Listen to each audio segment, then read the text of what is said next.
السلام علیکم ورحمۃ اللہ۔ یہ ویڈیو کسی بھائی نے شیئر کیا ہے۔ عمران خان صاحب ایران جب گئے ہیں تو وہاں وہ اس کو آیت اللہ خمینی کے مزار کے اوپر لے گئے۔ وہاں جا کے انہوں نے وہی کچھ کیا ہے جو انہوں نے گنج شکر کے مزار کے اوپر کیا تھا۔ اور ہر مشرک جو کچھ کرتا ہے قبروں کے اوپر جا کے، مزاروں کے اوپر جا کے جو کچھ کرتے ہیں، چونکہ شرک ان کی رگوں کا خون ہے۔ یہ جب چائنا گئے تھے وہاں بھی ان کے جو چائنیز کے اس پرانے کوئی شہید تھے، ان کے شہید، وہاں بھی انہوں نے حاضری دی، وہاں پھول کی چادر چڑھائی اور سامنے جا کے کھڑے ہو گئے۔ صرف یہ کہ وہاں ماتھا نہیں ٹکا تھا۔ اور اس سے پہلے بھی جنرل ایوب کے بارے میں آتا ہے کہ وہ چائنا گئے، جب انہوں نے دورہ کیا تو وہاں جا کے چادر چڑھائی ان کے جو شہداء تھے، چائنیوں کے دہریوں کے شہداء۔ تو واپس جب آئے تو صحافیوں نے گھیر لیا کہ سر یہ کیا آپ وہاں جا کے ان کے وہ مزاروں پر چادر چڑھائیے جا کے؟ تو اس نے کہا یہ سیاسی چادریں ہوتی ہیں۔ تو یہ سارے اسی طریقہ جنرل ضیاء جو مذہبی آدمی تھے، اندازہ لگائیے، وہ بھی وہاں جا کے رنگون جا کے انہوں نے مندر کے اندر جا کے گھنٹا کھڑکایا۔ پھر میں نے خود وہ منظر دیکھا ویڈیو کے اندر، جو اندرا گاندھی کے مرنے کے اوپر وہاں گئے ہیں اور وہاں جا کے سورہ فاتحہ پڑھی، قل ہو اللہ احد پڑھ رہے تھے، اندازہ لگائیے اس کی اس آرتی کے اوپر۔ تو یہ بالکل آخرت سے بے خوف لوگ ہیں، ذرہ برابر ان کو ایمان کی ہوا بھی نہیں لگی ہے اور دوڑے جا رہے ہیں جہنم کی آگ کی طرف۔ پوری قوم کو ساتھ لے کے جہنم کے کنارے کھڑا کر دیا انہوں نے، اور جو مرتا جا رہا ہے آگ میں، جو مرتا جا رہا ہے آگ میں۔ تو یہ ان کو ہوش نہیں ہے، جس کو یہ اسلامی انقلاب کہتے ہیں۔ ایران کے اندر اسلامی انقلاب آ گیا، یعنی اسلامی طور پر انہوں نے سرکاری طور کے اوپر یا علی مدد اور مزار پوجنا شروع کر دیا۔ اور یہ وہ انقلاب تھا جس کو مودودی صاحب نے مبارکباد کا پیغام بھیجا تھا کہ ایرانی بھائیوں کو اسلامی انقلاب مبارک ہو۔ تو یہ سارے کے سارے ایک ہی کشتی کے مسافر ہیں۔ مودودی صاحب کی زندگی کے اندر نائب امیر کی حیثیت سے پروفیسر غفور نے بریمام جا کر چادر چڑھائی تھی اور اعلان کیا تھا کہ اگر تم مجھے اسلام آباد کے اس حلقے سے کامیاب کراؤ تو میں راولپنڈی سے وہ سڑک لے کے آؤں گا، چوڑی سڑک جس طرح اسلام آباد کی سڑکیں ہوتی ہیں یہاں بریمام تک، تاکہ آسانی کے ساتھ یہ مشرک اپنے معبود کے سامنے آ کے ماتھا ٹیک دیں۔ تو بعد میں ہمارے کچھ ساتھیوں نے کراچی میں ان سے پوچھا بھی بعد میں، جب وہ ضعیف ہو گئے تھے، کہ آپ تو جماعت اسلامی کے تھے اور آپ نے چادر چڑھائی؟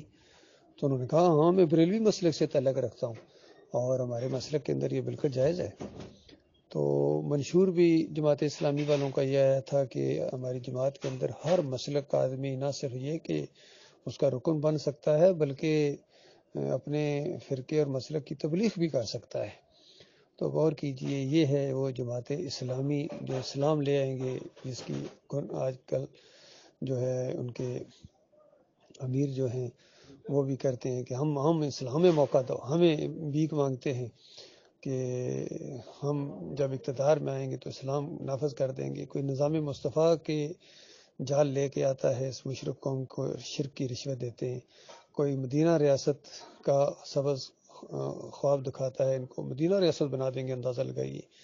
یہ مزاروں کے سامنے جھکنے والے، یہ جعلی مدد کے پٹے پہننے والے، یہ جمہوریت کے بت کی پوجا کرنے والے، یہ اسلام لے آئیں گے۔ وہ کون سا اسلام ہوگا اندازہ لگائیے، جس کی مثال پوری اسلامی تاریخ میں نہیں ملے گی، ایسا اسلام لائیں گے۔ اور یہ اس قوم کو بالکل دھوکہ دے رہے ہیں، اور یہ قوم اسی لائق ہے کہ ان کو اسی طریقے سے بار بار جال کے اندر پھنسایا جائے، اور پھر یہ تڑپتے ہیں اور تڑپنے کا لطف آ جاتا ہے ان کو۔ کبھی مہنگائی کا رونا ان کے اوپر ہوتا ہے، کبھی سیلاب اور کبھی زلزلے ان کے اوپر آتے ہیں، فرقوں میں بٹے ہوئے ہیں یہ، سیاسی طور پر بھی پارٹیاں ایک دوسرے کی لعن طعن کرتی ہیں، پھر کرپشن، ان کا ایک لیڈر کرپٹ ہے، اور جو آتا ہے پہلے کے جو ہے دکھاتا ہے اور وہ سارے ریکارڈ توڑتا ہے۔ تو اللہ کے بندو، جب تک ان کے پیچھے دوڑتے رہو گے، یہ تمہاری دنیا اور آخرت دونوں برباد کر رہے ہیں اپنی دنیا کی وجہ سے۔ ان کو اسلام سے کوئی غرض نہیں، یہ خالص اسلام آباد کے پجاری ہیں اور اقتدار کے پجاری ہیں۔ یہ اقتدار کی جنگ ہے ان کی، اور یہ جو کہتے ہیں کہ ہم جہاد کر رہے ہیں، یہاں جمہوریت کے راستے میں جہاد ہے، اور ان کے اپنے ملکی جہاد کہہ سکتے ہیں آپ ان کو، لیکن اللہ کے لیے جو جہاد کرتا ہے ایمان کے لیے، وہ تو بالکل اور ہے۔ اور وہ حدیث تو بالکل زبردست ہے جس کے اندر بتایا گیا کہ 3 وہ لوگ ہوں گے جنہوں نے دنیا کے اندر بڑی شہرت کمائی ہوگی، اور ایک بڑا مجاہد لایا جائے گا، اس کو پہلے اللہ تعالیٰ اپنی نعمتیں یاد دلائے گا، پھر پوچھے گا تم نے میرے لیے کیا کیا؟ وہ کہے گا میں نے بڑا جہاد کیا، یہ کیا وہ کیا۔ اللہ تعالیٰ کہے گا کذاب، سارے فرشتے کہیں گے کذاب، کہ تو نے تو اپنی شہرت کے لیے کیا، لوگ تجھے کہیں، لوگوں نے کہہ دیا، تالیاں بجائی جا چکی تیرے لیے۔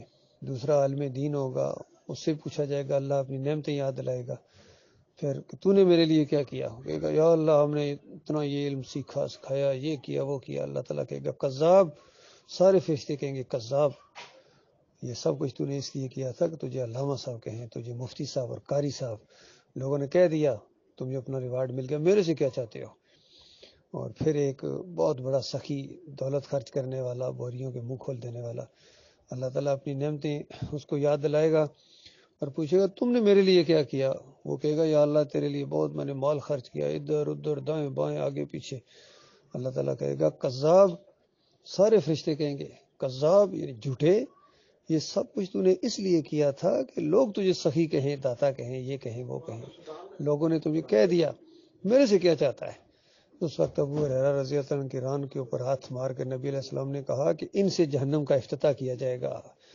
اور اللہ کے بندو، یہ جو سب کچھ کہہ رہے ہیں انہوں نے کیا اپنی جمہوریت کے لیے، ملک کے لیے، چلو مان لیا ملک کے خیر خواہ ہو، تو ہاں ان کو بھی یہی کہا جائے گا یہ سب کچھ تم نے اپنے ملک کے لیے کیا، قوم کے لیے کیا، اور بتاؤ میرے لیے کیا کیا؟